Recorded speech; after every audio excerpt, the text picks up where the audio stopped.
राम राम जी। आत्म मंथन में आपका स्वागत है। बात कर लेते हैं हम अधिक मास के बारे में। अधिक मास कब है? देखो, 18 जुलाई मंगलवार को शुरू होगा अधिक मास और 16 अगस्त तक बुधवार तक अधिक मास जो है रहेगा। इस बार श्रावण का जो है अधिक मास हुआ है। देखो, वैसे तो देश के लिए प्रगति होती है, लेकिन बाढ़ और क्योंकि सावन के जो अधिकता हो गई तो फिर वो वहां पानी बारिश होगी, जहां जरूरत होगी वहां होगी नहीं, और जहां जरूरत नहीं है वहां पे बारिश होगी। ठीक है, यहाँ पे देशों के बीच में भी लड़ाई, कहीं अग्निकांड, कहीं उपद्रव, कहीं युद्ध, कहीं भूकंप, मतलब कुछ नेचुरल कैलेमिटीज जो हैं वो चलती रहेंगी। ठीक है, यहाँ पर इस टाइम के ऊपर आपको शंकर भगवान के साथ साथ आपको, वैसे तो एक श्रावण माह जो है बड़ा भक्ति भावना वाला है, पवित्र माह है, तो यहाँ पे हम लोगों को करना चाहिए, ईश्वर का बहुत अच्छे से ध्यान रखना चाहिए और उसके बाद खूब मन से पूजा करनी चाहिए शंकर भगवान की। और उसके बाद हमने भगवान कृष्ण भगवान की भी, विष्णु जी की जो है उनका कोई भी स्वरूप, ठीक है, उसकी भी हमें जो है पूजन करना है। देखो, यहाँ पर हमें उस समय में जो मास अधिक हो जाता है ना, जो एक्स्ट्रा मास हो जाता है, तो उसके अंदर क्या होता है कि हमें जब भगवान बोलते हैं ये अधिक मास आ गया, तो यहाँ पे इसे कौन अपने पास लेगा या कौन इसके रिस्पेक्ट करेगा? इसको तो मल मास भी कहा जाता है, यानी कि नॉट अफेक्टेड। मल का मतलब तो आप समझते ही हो, बेकार है ये मास। तो कृष्ण भगवान ने कहा फिक्र मत करो, इस मास में मैं इसे अपना नाम देता हूँ, मैं इसे पुरुषोत्तम का नाम देता हूँ। और पुरुषोत्तम नाम देने से क्या होगा कि ये पूजनीय हो जाएगा। तो पुरुषोत्तम मास के अंदर, अधिक मास के अंदर जो है पूजन करना चाहिए।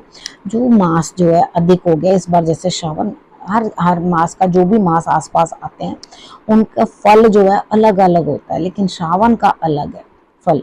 तो यहाँ शंकर भगवान की जो पूजा है, या उनको बहुत देर जो है वहां पर अपना टाइम स्पेंड करना पड़ेगा श्रावण मास के अंदर। ठीक है, हम लोगों को उनकी पूजा अर्चना भी है, जो अधिक समय उस चीज के अंदर हमें देना पड़ेगा। ठीक है, तो यहाँ पर हमें करना क्या है आपको बता दिया मैंने। तो इस अधिक मास की डेट भी मैंने आपको बता दिया, कब से लेकर कब तक है। आप लोगों को ये भी बता दिया कि क्या क्या चीजें जो है यहाँ पर आने वाली हैं, क्या क्या दिक्कतें आएंगी। देखो, वाटर ज्यादा हो जाएगा, कहीं कहीं कम हो जाएगा, यानी कि वाटर एलिमेंट से रिलेटेड ही आप लोगों को दिक्कतें, परेशानियां जो भी देखने को मिलेंगी। उसके साथ जो जो चीजें रिलेटेड होंगी, अब आप न्यूज में भी सुन ही रहे हो कि बाढ़ जैसी स्थिति बन रही है, और उसके बाद आपको न्यूज में ये भी बताया जा रहा है कि जो पानी देने इनके पास सिस्टम्स हैं उनको भी जो है क्लोज कर दिया गया है, पानी भी नहीं मिलेगा। तो इस समय के अंदर अपने चंद्रमा को मजबूत करना चाहिए। जो भी चंद्रमा से रिलेटेड या वीक मून के साइंस जिन जिन के हॉरोस्कोप में, उन सबको जो है दिक्कतें इस समय में देखने को मिलेंगी। देखो, आपने शंकर भगवान की आराधना करनी है, अगर मून वीक है आपका, तो चंद्रमा कमजोर है, जिनका भी चंद्रमा कमजोर होता है वो मतलब बहुत डिप्रेशन में चले जाते हैं, दिक्कतें आती हैं उनको, परेशानियां आती हैं, धन की भी कमी उनको सताती है, माता के स्वास्थ्य में भी, माता के जीवन के अंदर भी दिक्कतें बनी रहती हैं। तो यहाँ पर आपने करना कि अपने चंद्रमा को मजबूत करना है। ठीक है, आपको वहमी देता है चंद्रमा, आपका कमजोर होता है तो आपको वहमी बना देता है, और आपको हमेशा ये लगता है कि जो भी सामने से निकल के जा रहा है, वो कर रहा है, वो मुझ पर टूना ही कर रहा है, कोई जादू ही कर रहा है, या मेरे लिए कोई गलत ही सोच रहा है। वो कुछ भी करे तो वो लोग उसको गलत ही वो समझते हैं और गलत ही बोलते हैं। तो यहाँ पे जो है इमोशंस डिस्टर्ब्ड रहते हैं। तो शंकर भगवान की आराधना जो है इस पीरियड के अंदर वंडर्स करती है। मतलब आप जरूर अगर आराधना करो, मेडिटेशन करो, ओम का ही जाप करो, तो आप देखोगे कि आपको रिजल्ट्स इतने अच्छे आएंगे, आप बाद में मुझे जरूर कहोगे कि भाई सच में बहुत अच्छा लगा हमें करके, मतलब इस समय में मेडिटेशन करके हमने वाकई बहुत कुछ अचीव किया।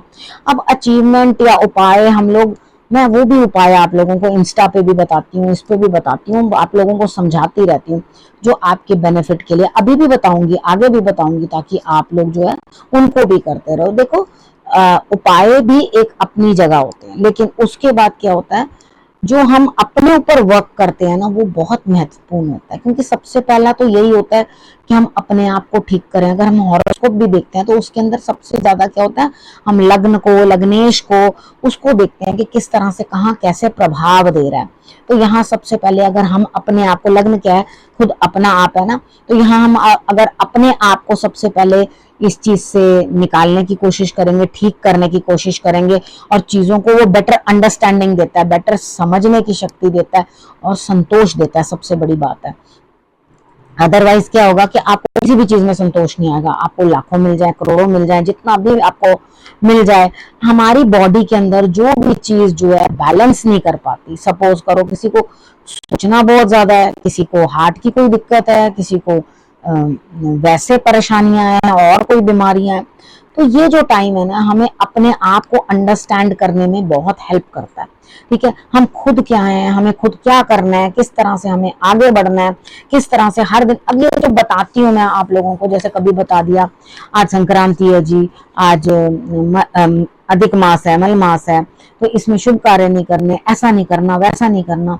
तो मतलब ये चीज मैं आप लोगों को वहमों में नहीं डाल रही, वो जो चीजें नहीं करते हैं वही आपको बताते हैं। अब उसके बाद क्या है, हमारे ऋषि मुनियों ने सब चीजें हमें पहले से समझाई थी, लेकिन क्या हुआ, हम लोग उसको बहुत ज्यादा बर्डन समझा और धीरे धीरे मॉडर्निज्म के साथ साथ क्या है कि अपनी पुरानी चीजें जो है सभी की सभी छोड़ दी। ठीक है, देखो मॉडर्न होने का मतलब होता है सोच से मॉडर्न होना। ठीक है, अपना कल्चर छोड़ने से कोई मॉडर्न नहीं हो जाता। ठीक है, मॉडर्निज्म की जो परिभाषा है वो बिल्कुल अलग है। तो उस चीज को अंडरस्टैंड करो कि मॉडर्न आखिर क्या चीज है। मॉडर्न थॉट्स होनी चाहिए, मॉडर्न आपका बिहेवियर होना चाहिए, पुरानी चीजों को छोड़कर नई चीजों को अपनाना जो होता है वो लॉजिकल। मैं ये नहीं कह रही कि भाई हाँ जो चीजें बेकार है उसको भी जबरदस्ती आप पकड़ के रखो या उस चीज को भी अपनी लाइफ के अंदर डिस्टर्बेंस पैदा करने के लिए रखो। ये चीजें जो आपकी बॉडी को इंप्रूवमेंट देती हैं, ठीक है, उन चीजों को आपने जरूर पर जरूर अपने साथ जो है लगा के रखना है, धारण करना है। और इस मास में जितनी आप शंकर भगवान की आराधना कर सको, जब हमें 18 जुलाई के बाद हम विष्णु जी की भी साथ में आराधना करेंगे। ठीक है, यानी कि ये दोनों जो हैं कहीं भी हमसे ना छूटे हैं और ना कभी छूटेंगे। तो ये दोनों जो है शंकर भगवान और विष्णु जी, इन्हीं की वजह से जीवन चल रहा है। बाकी तो सभी उनका परिवार है, उनकी एक्सटेंडेड फैमिली है हम लोग। ठीक है, तो हम लोग एक दूसरे, कुछ लोग कहते हैं अरे तुम्हारे इतने देवी देवता है, तुम उनको कैसे पूजा करते हो? बिल्कुल वैसे ही करते हैं जैसे आपके 10-10 15-15 बच्चे होते हैं। ठीक है, आप उन सबको खाना खिलाते हो ना, उसी प्रकार से भगवान भी, हम उनके बच्चे हैं, हमें भी सबको खाना खिलाते हैं। वो उनकी हम एक्सटेंडेड फैमिली हैं और उनको, वो हमें जो है हमारा ध्यान रखते हैं और हम उनको बड़ा मानते हैं, पूजा करते हैं। ब्रह्मा जी के लिए जो है उन्होंने पूजा निषेध की थी, शंकर भगवान ने। ठीक है, तो यहाँ विष्णु जी का और शंकर जी की पूजा जो है हम लोगों ने निषेध नहीं है, उनकी हम पूजन करते हैं, उनके हर स्वरूप की पूजा करते हैं। देखो आप ये स्वरूप का मतलब भी समझो कि क्या है। आप हाँ जी, कभी तो शंकर भगवान बन रहे हैं, कभी वो हनुमान बन रहे हैं। हाँ जी बिल्कुल, वो उन्हीं के रूप है, उन्हीं का ही जो है रूप लेकर के वो आए थे राम जी की सेवा करने के लिए। उन्होंने हर बार कैरेक्टर चेंज किया लेकिन वो अंदर से तो वही थे। ठीक है, तो हम हर हाल में उन्हीं को ही पूज रहे हैं। तो सारी दुनिया जो है, सारी पूजा जो है वो इन्हीं दोनों के आसपास घूमती है। लेकिन हम लोग क्या करते हैं, कभी गणपति को मान लेते हैं, कभी हम माँ पार्वती को मान लेते हैं, कभी हम कार्तिकेय जी को मान लेते हैं। तो यहाँ पर होता क्या है कि मान तो हम उन्हीं के परिवार को रहे हैं, उन्हीं को तो मान रहे हैं। ठीक है, तो यहाँ पर वही सारा परिवार चल रहा है, कोई अलग नहीं है। लेकिन हम इतने हैं समझदार कि अगर हमारे मुखिया का, यानी कि शंकर भगवान का परिवार का जो हिस्सा है, हम उन्हें भी वैसा ही सम्मान देते हैं। हम ये नहीं कहते कि हम उन्हें सम्मान नहीं देंगे जी, हम तो ऐसे करेंगे जी, हम तो वैसे करेंगे। तो गर्व से कहो कि हम हिंदू हैं, गर्व से कहो कि हम सनातनी हैं, गर्व से कहो और अपने धर्म की हर चीजों को मान्यता दो, मानो, अपने बच्चों को आगे से बताओ। मैं मानती हूँ आजकल का जो उनको भूत बच्चों को आजकल सवार है कि वो किसी की कोई बात ना सुनना चाहते, समझना चाहते हैं, उस किश्ती में सब एक से ही है, ऐसा कोई नहीं है कि कोई किसी को स्पेशल एनलाइटेंड बच्चे मिले हैं तो वो भाग्यशाली हैं, ठीक है। तो वो एनलाइटेंड बच्चे जो मिले हैं आप लोगों को, वो सारे बच्चे दूसरे बच्चों को भी अपने साथ जो है अंडरस्टैंड करवाएं, चीज़ों को समझाएं और उस तरह से सब लोग मिलकर आगे बढ़ें तो डेफिनेटली रिजल्ट सबको अच्छे मिलेंगे, ठीक है। अब इस टाइम पे जो जो चीज़ें मैंने बताई हैं वो आपने कर लेनी है। इस विषय को यहीं करती हूँ समाप्त, अगले विषय के साथ फिर से आपके पास आऊंगी, तब तक के लिए नमस्कार।